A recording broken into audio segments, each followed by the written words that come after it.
case briefs, and so much more.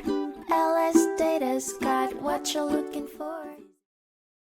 The bank appealed to the Supreme Court, arguing that it had complied with all statutory regulations during the foreclosure sale.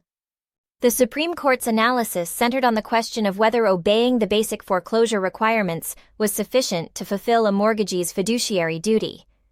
The Supreme Court found that, though the bank did not act in bad faith, a mortgagee's duty extends beyond merely following mandatory procedures to include more substantial efforts to secure a fair price, particularly when acting as both seller and potential buyer in a foreclosure sale.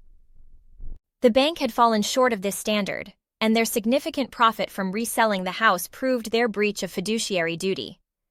Although the Supreme Court agreed with the lower court's reasoning, it argued that the court erred in awarding damages without requiring the plaintiffs to pay associated costs and fees.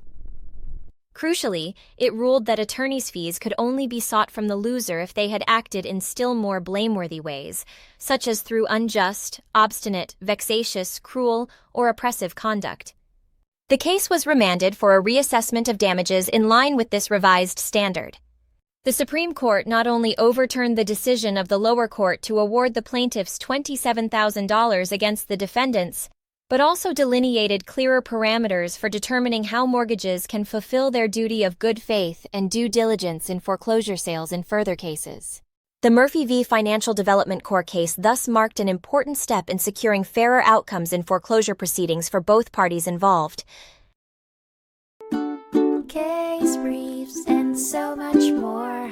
LSData's got what you're looking for. Visit lsd.law, elevate your mind. Leave the stress of climb.